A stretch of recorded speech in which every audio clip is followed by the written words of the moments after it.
de passar a palavra ao último palestrante dessa mesa, eu queria que os senhores participem desse encontro, que dentro da pasta de cada um dos senhores tem um papel como esse uso da palavra.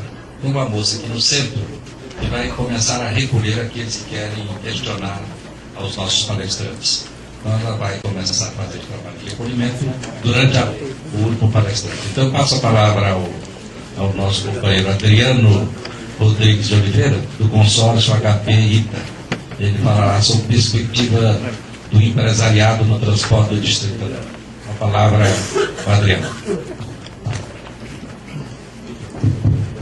Perfeito. Muito boa tarde a todos. É um prazer estar aqui. Eu gostaria de agradecer esse convite em nome de todas as empresas que estão aqui representadas em meu nome e dizer para vocês que eu acho que o simples fato da gente estar podendo discutir isso aqui nesse ambiente de uma forma tão democrática já é um grande sinal de mudança dos tempos. E, nesse sentido, eu gostaria, em primeiro lugar, de fazer uma apresentação das empresas que irão, a partir de agora, já iniciou o processo de implantação, operar o transporte aqui no GDF.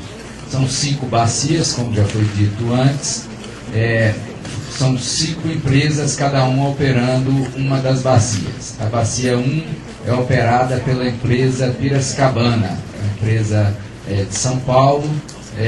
Eles operam especialmente ali a região da Baixada Santista, operam também em outras cidades do interior de São Paulo. A bacia 2 é do grupo Pioneira, a empresa Pioneira. É um grupo que já opera aqui em Brasília há algum tempo, é uma das empresas que remanesceram nesse processo de licitação. A bacia 3 é do consórcio HP ITA, que eu represento, que é de Goiânia, é uma empresa HP, é uma empresa que opera o transporte público em Goiânia, e a ITA é uma empresa de terceirização de frota. A bacia 4 é da empresa Marechal, que é de Curitiba, e que opera, uma família que já opera há muito tempo o transporte lá em Curitiba. A bacia 5 é da empresa São José, que também é a segunda remanescente das empresas que operam atualmente aqui dentro do GDF. Bem, feita essa apresentação, o que eu queria em primeiro lugar dizer é que nós, empresários, temos tido, ultimamente, o desprazer de ser a genie do processo, sob o ponto de vista de que restou a culpa final de todo o caos do transporte para os empresários, E isso não é uma verdade absoluta, porque se a gente removesse os empresários dos sistemas, isso exclusivamente não resolveria o problema.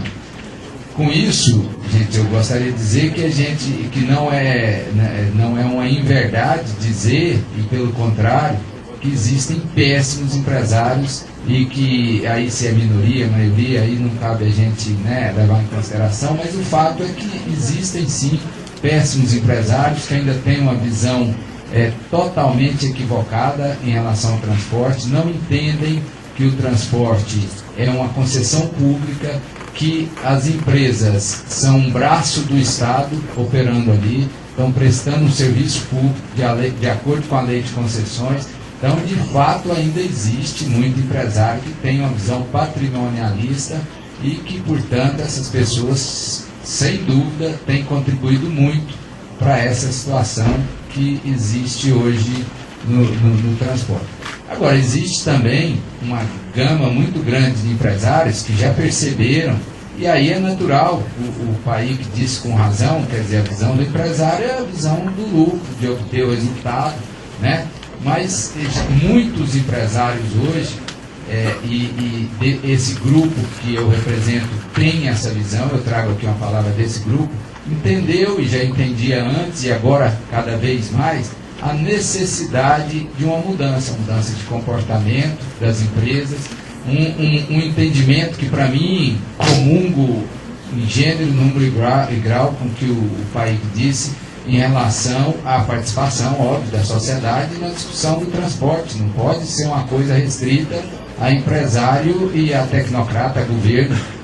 Com certeza, muito da miopia que se teve ao longo desse tempo se deu por isso, né? Então, é importante a gente ter essa visão, e nós temos, de que todo e qualquer assunto relativo ao transporte tem que, em primeiríssimo lugar, ter a participação do usuário e da sociedade como um todo, né?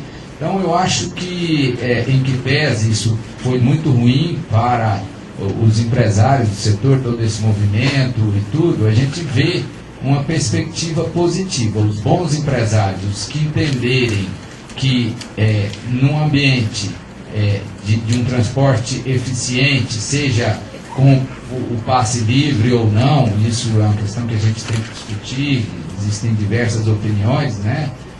Mas em qualquer ambiente saudável, o lucro será melhor. E aí eu vou falar agora pela HP.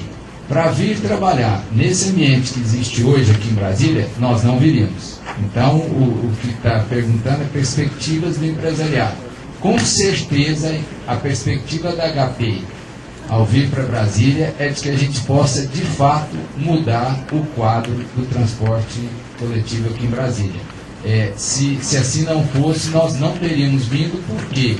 Porque a gente tem visto as empresas se degradando, uma competição absurda, um transporte péssimo, e isso definitivamente, até ainda que a gente tenha o foco no lucro, isso não é, se for olhar a cadeia de valor da nossa empresa, a visão, a missão da empresa não é essa, e também das outras empresas que a gente está representando aqui. Então, de fato, a gente vem para contribuir no debate, respeitando sempre o poder público.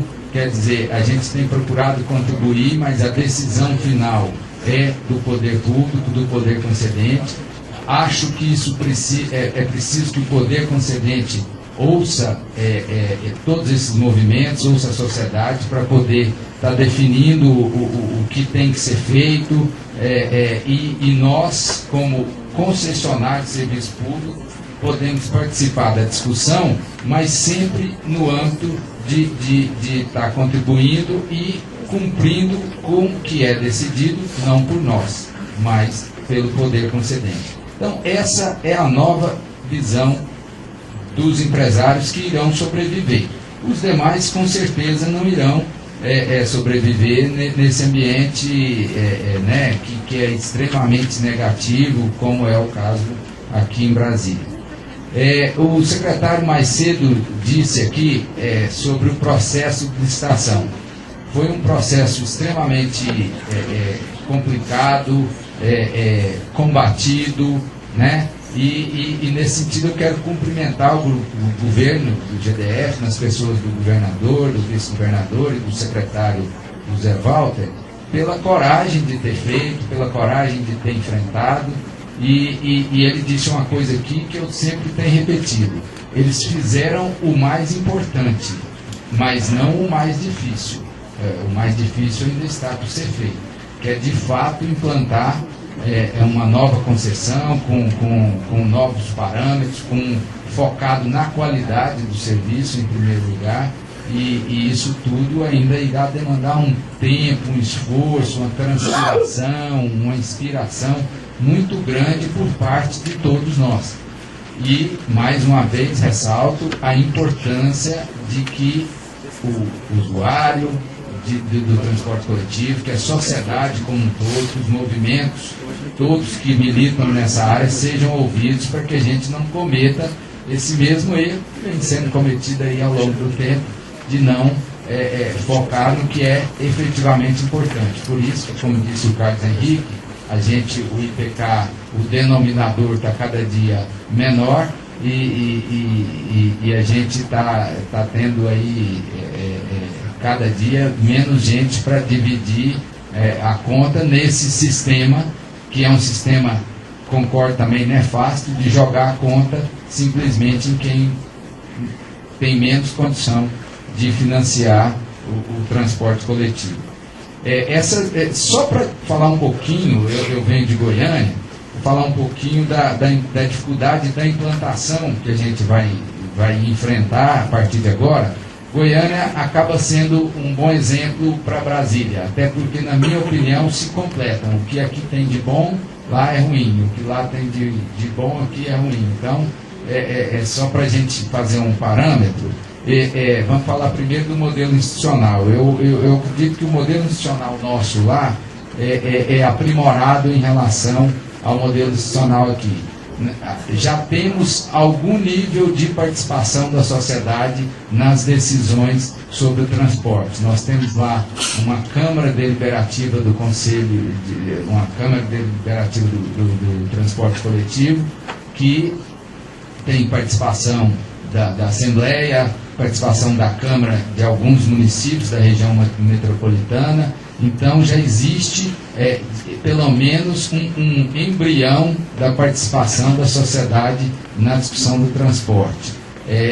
Temos também o modelo um pouco mais organizado, é um modelo metropolitano, com a participação de membros das diversas cidades. Seria o caso aqui dessas cidades satélites todas também discutirem diretamente a questão do transporte, né? E isso é uma coisa que a gente considera que seja importante. Então, o modelo institucional que nós temos lá em Goiânia, na região metropolitana de Goiânia, eu considero que está avançado em relação ao do GDF. Outra coisa positiva que a gente tem lá é a integração muito grande da rede. A rede é uma rede muito integrada. Nós temos um aproveitamento realmente interessante, não só na eficiência do sistema, como na possibilidade de rotas, a possibilidade de utilização efetivamente de um bilhete só para fazer 3 até 4 integrações, 4 viagens. Avançamos agora para a integração temporal, não só a integração em terminais. Então é um sistema que vem há muito tempo evoluindo, buscando uma eficiência. Uma eficiência que também era uma eficiência para quem utilizava o transporte coletivo, que pese talvez as pessoas não terem participado, mas na região metropolitana de Goiânia, essa sempre foi uma preocupação. Outra questão que a gente avançou muito, e já há algum tempo, Goiânia foi a primeira cidade a implantar o bilhete eletrônico. Já tem 17 anos que a gente tem o bilhete eletrônico. Isso fez com que reduzisse a movimentação financeira dentro dos carros. Só para vocês terem uma ideia, venda a bordo em Goiânia representa menos de 1%. Aqui esse valor é muito maior e isso gera outros problemas de segurança, de uma série de coisas. Outra coisa que a gente avançou muito foi na questão da tecnologia. E aí, nesse sentido, aqui em alguns momentos, o Carlos Chagas falou da questão do ITS. Eu acho que o ITS e aí há, obviamente, um entendimento que não é claro em relação ao que é o ITS. Qualquer tecnologia embarcada que vem dentro do ônibus é extremamente positiva para o sistema. Na questão do GPS, para que o poder público possa ter um controle maior, efetivo da operação, sob o ponto de vista de que se estão sendo cumpridas as diversas, o que é programado. Na própria programação do sistema, o ITS favorece muito. Em relação à segurança dentro do ônibus, a informação para o usuário, que é a coisa mais importante. Eu acho que também essa diminuição cada dia maior das pessoas de utilizarem transporte público vem da falta de informação. Se a gente for observar, para uma pessoa utilizar o transporte, ele não sabe que hora que vai passar, não tem segurança. Isso hoje lá em Goiânia, a gente tem a informação precisa, se todos os pontos de parada são cadastrados através de um SMS ou pela internet, você, dando entrada com o número da parada, você vai saber quais as linhas que vão passar ali no tempo certo, isso muito correto, e não é só com informação de planejamento, não, informação de tempo real, porque os ônibus estão sendo monitorados, a operação é 100% controlada, que é outra coisa extremamente positiva. Então, a parte de tecnologia nossa, a gente avançou muito, mas ainda tem muito que melhorar. Acho que Brasília merece muito mais do que a gente tem lá em Goiânia.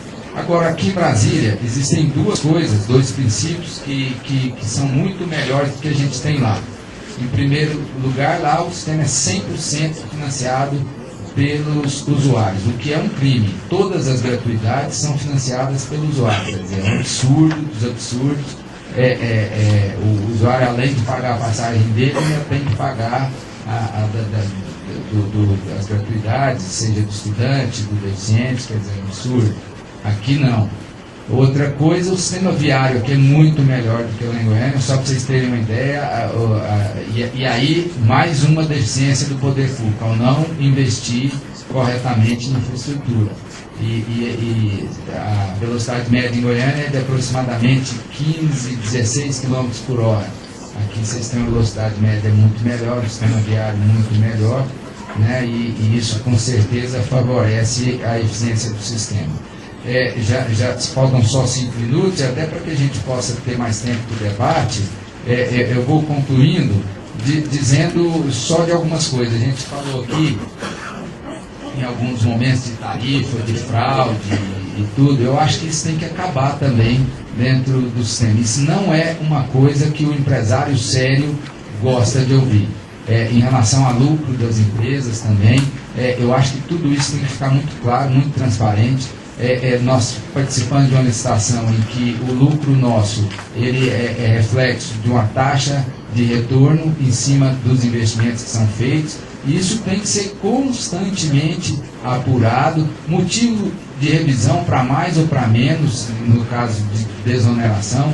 Nós não temos que ter mecanismos muito claros para que essas coisas todas sejam feitas a tempo e a hora, para que os contratos possam ser respeitados de lado a lado, né? E da parte hoje nossa, nós não temos interesse nenhum de esconder nada, número nenhum, estamos abertos para qualquer debate, estamos criando uma associação que vai ter, inclusive desvinculada inicialmente do CETRANSP, daqui, por não concordar com uma série de coisas. O que a gente quer buscar é uma relação nova, em que, de fato, a gente possa contribuir para que o sistema de transporte seja um sistema de transporte eficiente e aí sim o nosso lucro, o nosso retorno virá de uma forma que a gente não vai ver depredação de patrimônio das empresas,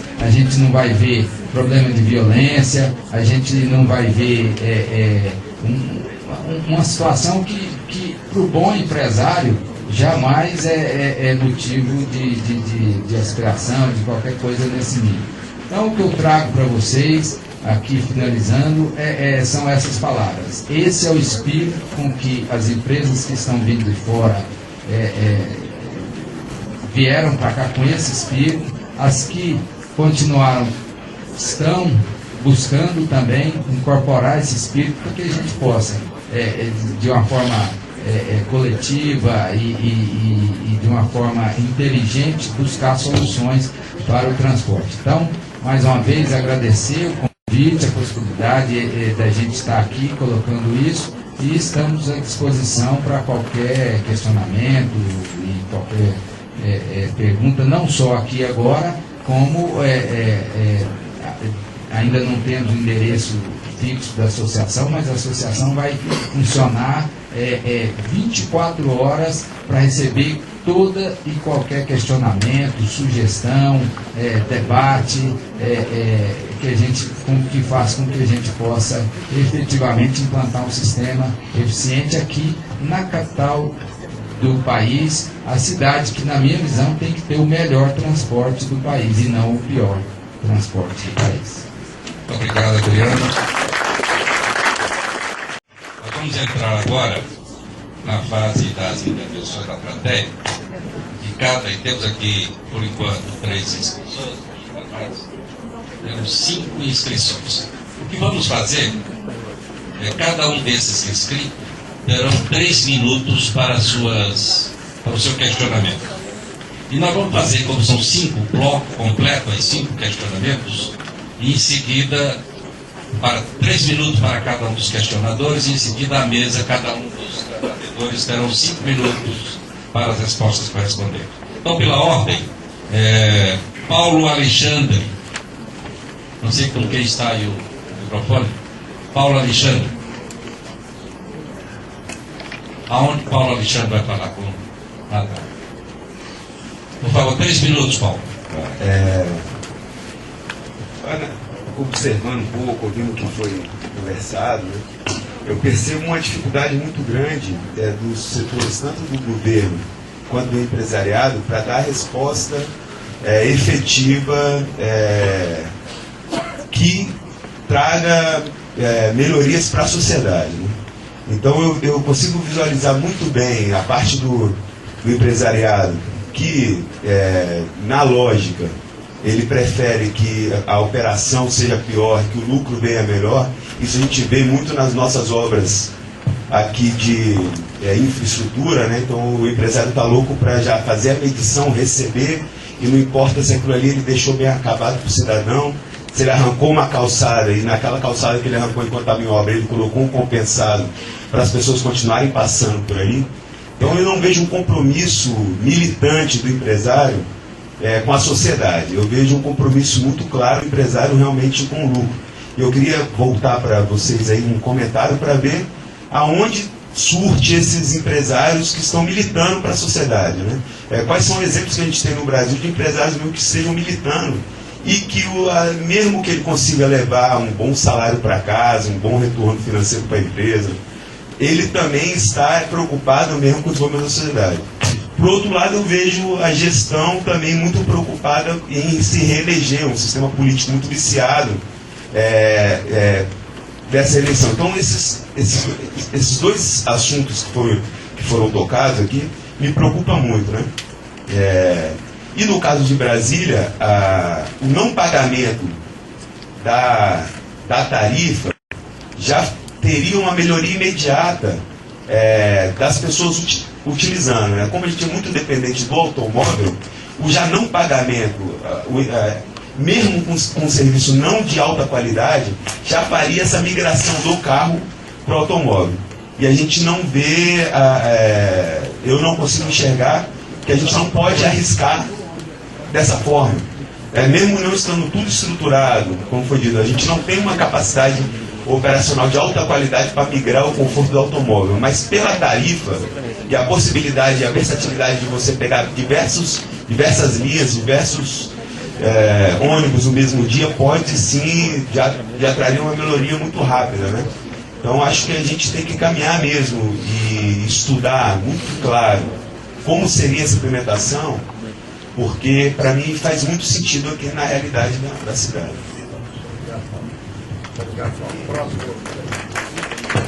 Sou Auro Otaviano. Auro Otaviano.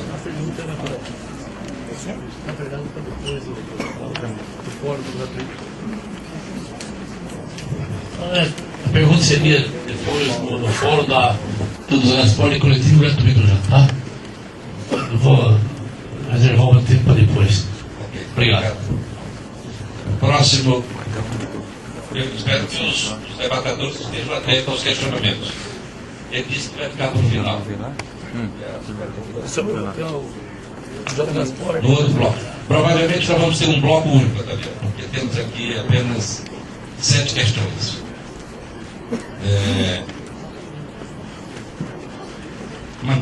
Manquela Altero Cavalheiro, não sei se não está correto. Manuela. Manuela, desculpa, Manuela. Cavalheiro, Manuela Altero. Desculpa, Manuela. Tudo bem, faz parte. Com 2 L's. Eu tinha várias perguntas então para o São Carlos Chagas e uma talvez para acho que o Adriano pode responder melhor. Eu tenho a impressão que assim, a gente tem uma receita de bolo só com os ingredientes, sem a quantidade dos elementos e como se faz a receita. Então, eu tinha várias perguntas em relação à fiscalização e ferramentas, questão de contingente de fiscais, onde eles se encontram, como é que se opera realmente essa fiscalização das operadoras, se acontecem ou vão ocorrer multas, o que elas estão acarretando, né? A questão da racionalização das linhas, que a gente, agora algumas semanas atrás, apareceu finalmente um mapinha com todas as linhas de ônibus do plano piloto, só que elas se encontram cada uma separadamente, porque eu acredito que se a gente botar todas juntas no mesmo mapa, fica evidente a falta de racionalidade dessas linhas, de quase 1.000 linhas em Brasília, que vêm das cidades satélites, que ficam circulando no plano piloto. A gente, apenas dentro do plano piloto, consegue ficar até 40 minutos esperando a sua linha específica. Então, se essa questão do levantamento de origem e destino, se ele já existe, ou se ele ainda vai ser feito, se ele será, agora que tem o plano, o PDP-1, se ele já vai ser implementado ou se vai haver ainda uma consultação da população, se a gente vai poder contribuir com algumas alterações, eventualmente, e se também, bom, em relação à questão de multa, se também é um incentivo, no sentido de realmente, quanto mais ônibus, né, a empresa, não sei, tem menos tributos, alguma coisa assim, então se há, né, além da multa por ineficiência, se há um incentivo por eficiência. A relação da participação popular, né, então, se além da consultação, que nem sempre é muito fácil, a audiência pública, mas se há um contato com entidades, com associação de moradores, com movimentos como o MPL, ou com outros tipos de agentes sociais que podem auxiliar fortemente o GDF nesse trabalho imenso, né? A última questão é em relação justamente a esse financiamento, né, outros tipos de financiamento e ao eventual aproveitamento de infraestruturas. A gente tem o professor Paulo César, que há algumas semanas atrás teve o Seminário Internacional de Mobilidade e Transporte na UNB, e a gente viu vários casos, principalmente na França, né, na Europa, mas se a gente poderia ter um aproveitamento de pontos comerciais nas paradas, por exemplo, existem muitos sistemas de centros comerciais, e a gente já tem as nossas banquinhas informais, não é, em torno das nossas paradas, e uma infraestrutura em pontos que justamente não atendem muito bem, geralmente a quantidade de pessoas é muito superior à estrutura. E a questão da publicidade também, acho que a gente tem coisas aqui que não se tem na Europa, como televisão dentro do ônibus, então se estão investigando um pouco mais essa questão do financiamento, né, de ter essa oportunidade da publicidade, que é um campo muito grande. E, por último, a integração com o governo do Goiás, que a gente também viu que tem essa questão... a questão do trem de Lusiânia para Brasília, ao mesmo tempo a gente tem o VLT de Santa Maria para Brasília, se essas estruturas justamente não assim, se repetem de certa forma, não há um desperdício de recursos. Então e hoje de manhã ficou evidente também a dificuldade de diálogo entre as diferentes agências e instâncias governamentais. Então, se existem, né, pontes e diálogos aí se estabelecendo. E por último, para o Adriano, então, em relação à tecnologia, se a gente tem investigação das empresas privadas também, né, nesse sentido de tentar fazer coisas mais sustentáveis. Se o preço do diesel está muito caro, por que a gente não investe em coisas, né, em álcool, em outros tipos de recursos, né? E é isso. Obrigado, Roberto. Se o nome estiver Yurie César. 3 minutinhos. Boa tarde. Vou continuar um pouquinho aqui o questionamento que a Manuela fez. E aí eu não cheguei a fazer um estudo sobre a questão da licitação que teve agora recente no DF, mas fica várias perguntas em aberto, assim, né? Por que se licitou caminhão encarroçado, né? Você mesmo colocou a questão, né, de que algumas cidades se proibiu já isso, por que aqui está sendo feito isso, né? Então, assim, parece que a licitação foi feita realmente, tinha um problema, a gente tinha os empresários mafiosos do transporte de Brasília, vamos tirar eles daqui. Agora a licitação ela tem um prazo, que provavelmente, eu não sei, eu até queria que me esclarecesse, deve ser de 10, 20 anos, prorrogáveis por mais 10, 20 anos. E aí então, sei lá, daqui a 20 anos, quando tiver ônibus voadores, a gente vai estar saindo do ônibus encarroçado. Né? Pensar assim, o que realmente a gente está resolvendo com a licitação. Beleza, o empresário é uma coisa importante, mas ela colocou a questão das linhas de ônibus, né? Vai ter os terminais e tudo. Quando que a gente vai ver essa racionalidade de linhas, essa proposição de novas linhas? Né? Você chega no aeroporto, a única linha que faz ligação rodoviária é aeroporto. É uma linha que faz rodoviária W3 Sul, L2 Sul, Gilberto Salomão, Lago Sul até o aeroporto. É a linha mais, eu acho que mais dá voltas em Brasília e que é ridículo, assim, a pessoa que está na Asa Norte não segue para o aeroporto, a linha não tem racionalidade nenhuma. E aí é outra questão também, é a máfia do táxi. A gente fala aqui da máfia do transporte público, né, das empresas, mas e o táxi? Né, porque eu acredito que essa linha do aeroporto, ela existe porque o táxi não deixa que tenha uma linha fazendo ligação direta à rodoviária e até o setor hoteleiro, né? A gente tem um ônibus de R$8, que quando foi implementado ele demorou um bom tempo até realmente funcionar, porque os táxis fizeram, né, uma boa movimentação e tudo, conseguiram barrar isso por um bom tempo. Então como é que é o enfrentamento dessa máfia do táxi também? Né, o táxi, uma coisa que eu nunca entendi, ele anda no corredor de ônibus. Por quê? É uma pergunta que eu nunca tive uma resposta. Isso em São Paulo acontece, no Rio, aqui em Brasília. Então, assim, até que ponto que a gente, que a licitação, que essa transformação do sistema de transporte, ela não vai ficar restrita só à mudança do empresário, né? Que pode ser uma mudança benéfica, realmente, mas a gente precisa avançar muito mais nisso. Deixa eu só ver aqui que eu acho que tem mais alguma coisa. Aí eu queria saber também qual que é o lucro garantido para os empresários na concessão. Né? Toda concessão pública tem um lucro garantido, geralmente na área de transporte de 10%. Então, se durante o ano o empresário ele lucrou 8% do valor que ele investiu, o governo paga esses outros 2%. Isso é garantido. A lei de concessão, a concessão funciona assim. Então, eu queria saber qual que é o lucro que está garantido agora nesse sistema com essa licitação.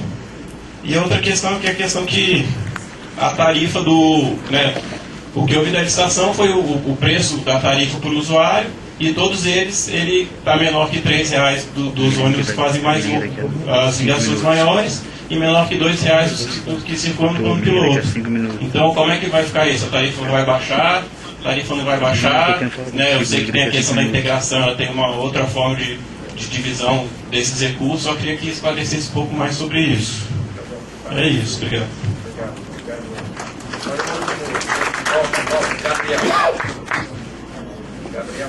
Tá desligado aí o microfone.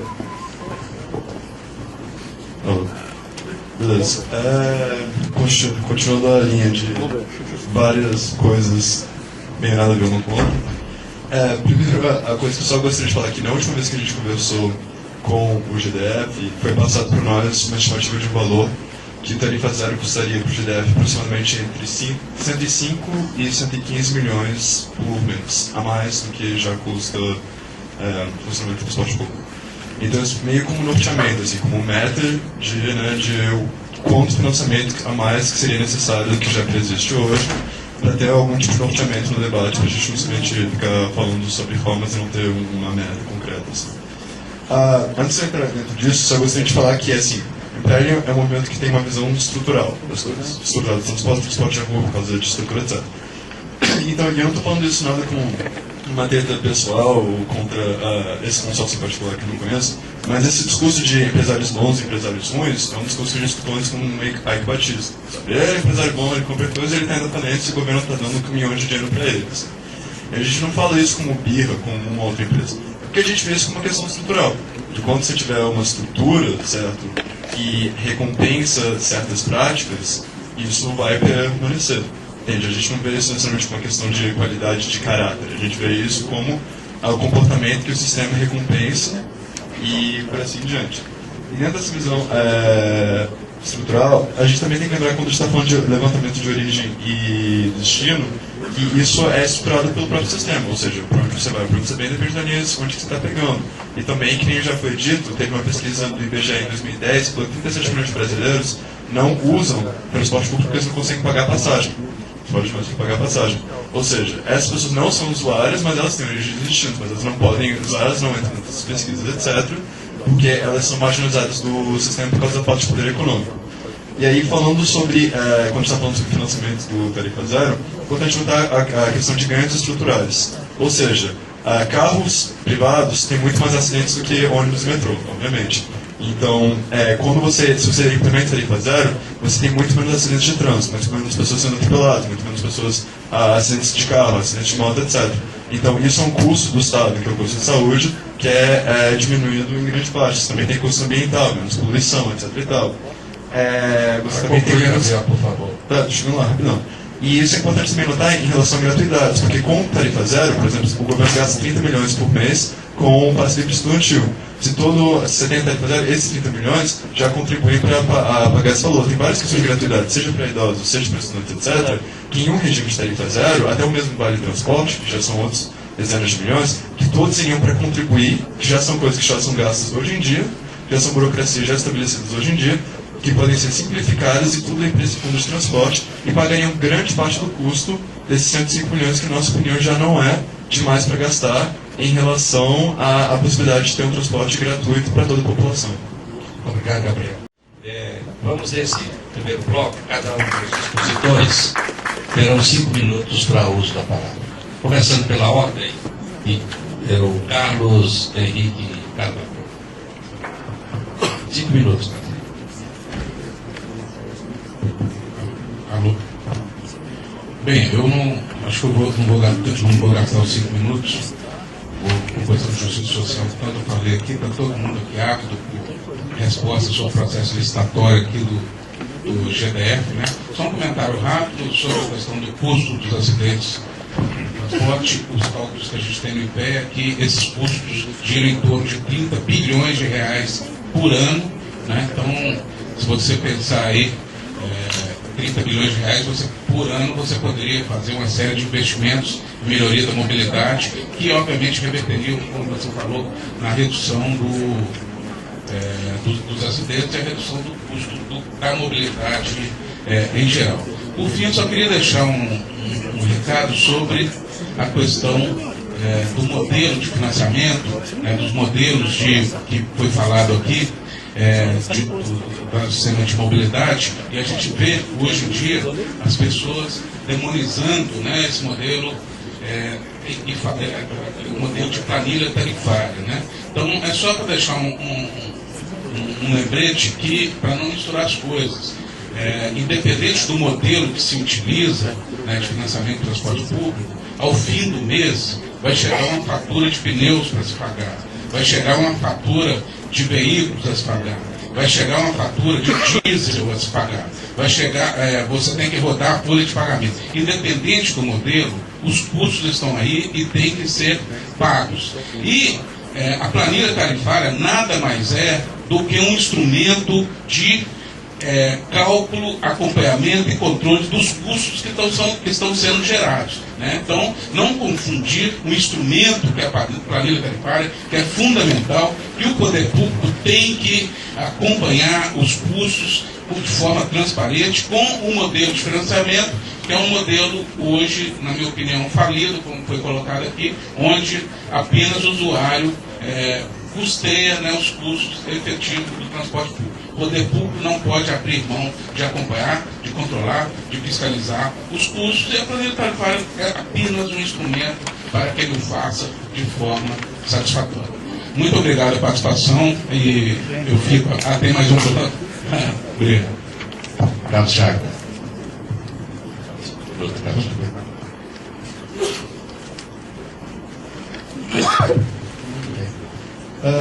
Sim, existe quando foi feito o PDU, em 2011, foi publicado, foi feito diversas pesquisas de origem e destino, mundo online, sobe e desce, enfim.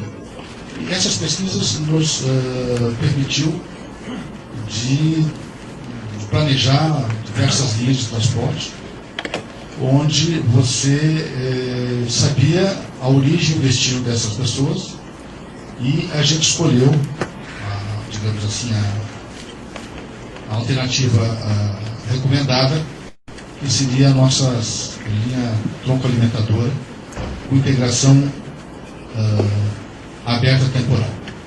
Para fazer isso, obviamente, foi feito uma série de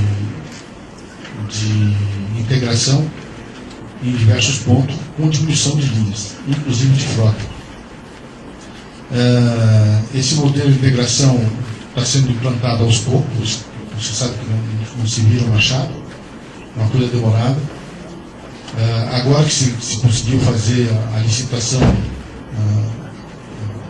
de novo sistema, antigamente o sistema era porta a porta, ou seja, o cara pegava a sua linha de ônibus na porta da casa dele, descia no seu trabalho. O novo sistema muda totalmente o comportamento dessas linhas, e automaticamente o comportamento das pessoas vai ter que ser mudado também. Isso demora tempo. Para fazer isso, você precisa de um sistema racionalizado e principalmente um sistema que tenha uma gestão da operação eficiente.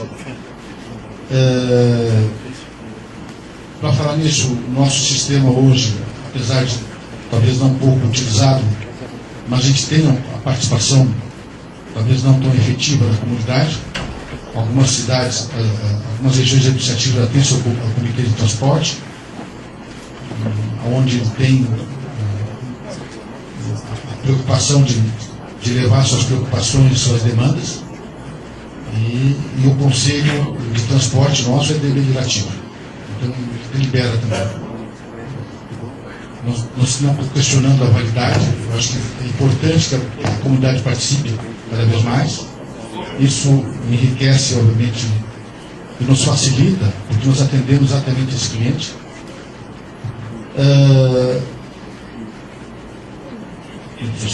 Bom, hoje eu quero falar do Gabriel, se não me engano, que falou isso, mas nossos equipamentos hoje, eles estão dentro da norma.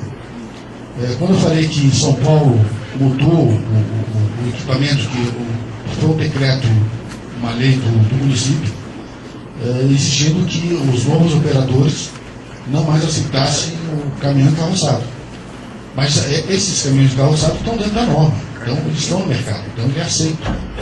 Cabe nós aqui modernizar a nossa legislação, por isso que a gente comentou aqui sobre a regulamentação, mudar nosso regimento para aceitar ou fazer uma aceitação de uma frota mais qualificada para atender a população. Mas esses ônibus ainda estão dentro da norma, e o empresário compra o que está na norma, ou seja, se ele citou, está na norma, ele compra.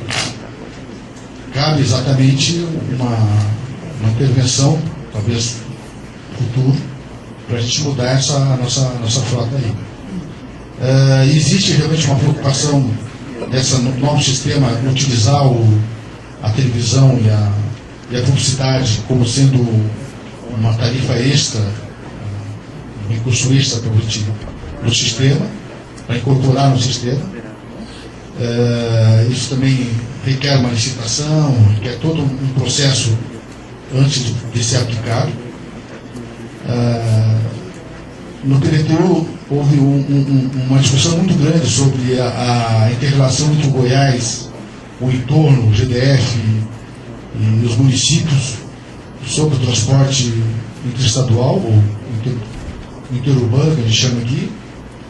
É um processo lento, que envolve muitos atores. A gente trabalhou com 8 municípios do entorno, são 8 prefeitos, são 2 estados, e além disso você tem ainda o transporte local, o transporte do estado e o transporte do DF. Então é um processo lento. O PDTU sugeriu duas alternativas. Uma alternativa seria um convênio e outro consórcio. Tem que escutar. É que a Manuela fez uma tese. Quem sabe os demais puderam complementar as respostas à querida Manuela.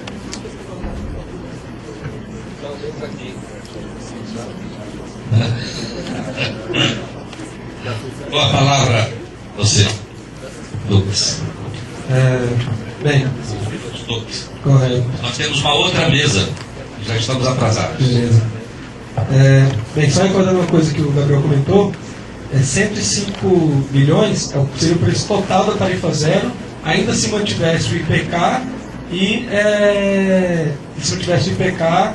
e nas atuais disposições de transporte coletivo, assim, com aumento de 50% no número de usuários do transporte, caso fosse para a tarifa zero.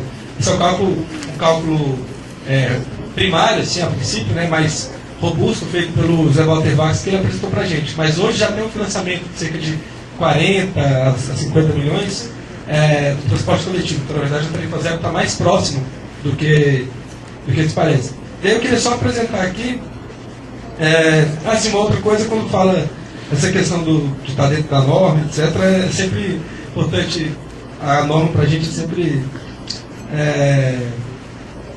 essa norma que existe hoje do transporte coletivo, como eu disse na primeira fala, ela está orientada a uma estrutura que não atende à função essencial do transporte coletivo, que é circular pessoas. Então a gente entende que todo usuário de transporte, quando entra por trás do ônibus, quando pula a roleta, quando faz acordo com o cobrador, vou pagar mais barato na passagem, o cobrador levar o dinheiro para casa, etc., ele está se aproximando do exercício da função do transporte coletivo, que é circular pessoas. Então todo catraqueiro, todo que pula catraca, que frauda o sistema de transporte coletivo para poder andar nela, ela é mais correta do que a norma atual hoje em vigor. Só assim, fazer uma provocação para vocês essa questão da norma. Mas eu gostaria de apresentar aqui só um caminho, né? Eu sei que tem muitos gestores públicos aqui que são mais competentes que nós, inclusive, para executar políticas, mas um caminho rápido. Pode ser que amanhã o governador do Distrito Federal chame a coletiva de imprensa e apresente o seguinte: nós temos interesse de implementar até o final do ano que vem um projeto de tarifa zero que seja de fato execuível aqui no DF. Para implementar esse projeto, eu estou apresentando aqui esse projeto de lei que destina esses fundos que estão vindo do governo federal, ou boa parte dos 30 bilhões de do orçamento anual do DF, para um fundo de transportes que eu quero criar com esse projeto de lei que eu mando ao legislativo. Ou então ele pode dizer, por decreto eu criei esse fundo de transporte, né? Vocês podem ver o melhor caminho legal. A partir disso, o DF Trans, que tem esse papel de circular pelas cidades, pode circular pelas diferentes cidades apresentando um projeto de tarifa zero, né? E as organizações da sociedade civil com certeza vão fazer esse debate com muita força, com muita vontade. E acho que se pode ou fazer um plebiscito pela tarifa zero em toda a sociedade, ou se pode jogar essa votação diretamente à própria Câmara Legislativa, com as pressões públicas da sociedade civil. Esse plebiscito sendo definitório à Câmara Legislativa. A partir disso, nesse decreto está dito, não se paga mais pelo IPK, se paga pelo IPK. Aí o governo inicia um diálogo junto com a sociedade civil, por meio do CDS, pode ser, com os empresários de transporte, para alterar algumas cláusulas na licitação, as cláusulas que implicam na tarifação do transporte coletivo. Com certeza os empresários, que eu estou apresentando aqui, estão dispostos a dialogar sobre isso. A partir desse diálogo, se inicia, e aprovada essa lei, se inicia um processo de eleição, o CDS pode assumir essa gestão, sei lá, mas se inicia o processo eleitoral para janeiro do ano que vem, para eleger, assim como temos eleição dos conselheiros tutelares, conselheiros de transporte, 3 ou 4 conselheiros de transporte por região administrativa, ou por bairros, pode fazer um outro modelo. Esses conselheiros de transporte são responsáveis pelo conselho local e pelo conselho distrital de transporte coletivo, que é composto por esses conselheiros, organizações da sociedade civil, mais técnicos do governo, dos empresários, que vão apresentar dados. E esse conselho realiza votações para definir um conselho de mobilidade urbana, na verdade. Esse Conselho de Mobilidade Urbana, ele tem decisão sobre sobre como vai ser investido o fundo de transporte. Ele pode ter liberação ou sobre 100% ou sobre parte desse fundo. A partir disso, o governo pode decidir se ele mantém essas empresas num período de 10 anos, se ele rompe o contrato com elas, e esse fundo de transporte pode inclusive pagar o contrato de rescisão, ou se ele amplia a TCB e faz investimento na TCB para que a TCB possa exercer todos os termos de transporte coletivo. Pode também fazer o seguinte, pegar todos os servidores públicos, fazer um concurso, né, dos servidores públicos por meio do TCB, e o TCB inflar o seu número de... Resumindo, Paim, por favor. Ao fim, inflar o seu número de trabalhadores e assim executar o sistema de transporte coletivo. Isso é o que a gente chama de tarifa zero. E aí o transporte coletivo rodaria de graça, sem catraca, o preço da catraca não teria no ônibus, inclusive, não teria que repor catraca toda vez. E é isso que a gente está querendo sugerir aqui para o governo. Muito obrigado, Paim. Adriano.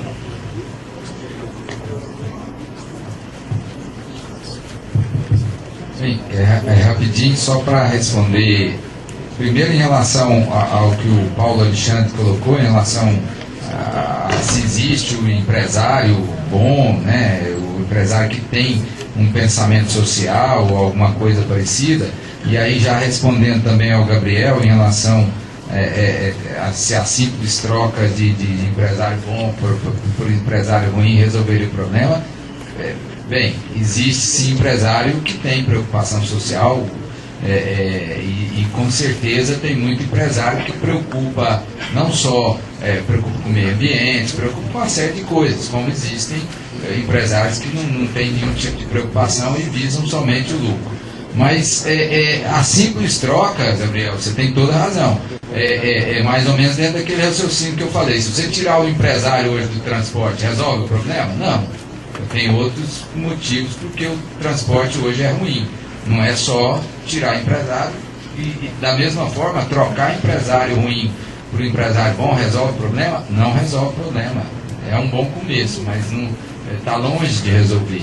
E em relação ao que a Manuela colocou, eu acho que esse caminho para a gente chegar lá, Manuela, está muito longe. Por mais que o Paulo tenha colocado aqui, a gente vê todo o trabalho lá da Secretaria, do DF-Trans, estão trabalhando muito em cima, já existe muita coisa. Às vezes a gente não tem as informações todas, eu mesmo não tenho, e ouvindo o Paulo colocar aqui, a gente vê que já tem muita coisa avançada.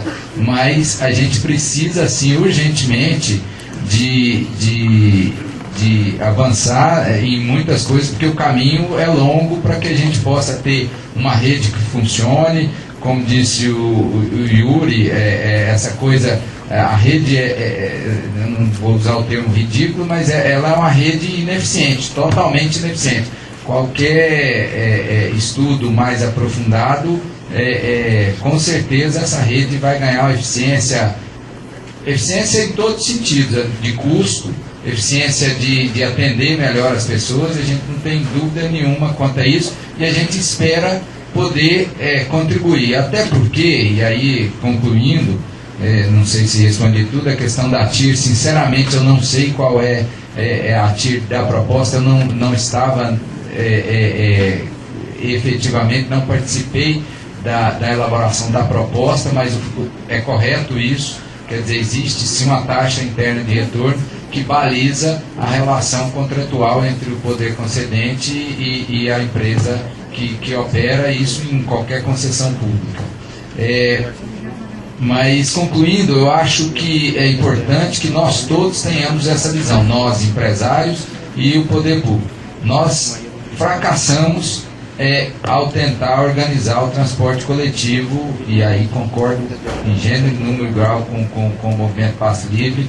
Quer dizer, isso sempre teve na decisão do poder público e dos empresários. E nós fracassamos. Eu acho que talvez o que esteja realmente faltando é essa participação da sociedade, seja usuário ou não do transporte coletivo, na discussão de um problema que hoje, seguramente, o grande problema das cidades, a questão da mobilidade, e ver a coisa não simplesmente como uma questão de transporte coletivo, mas como mobilidade de uma maneira geral, aí envolvendo tudo, o trânsito, as integrações modais e tudo mais.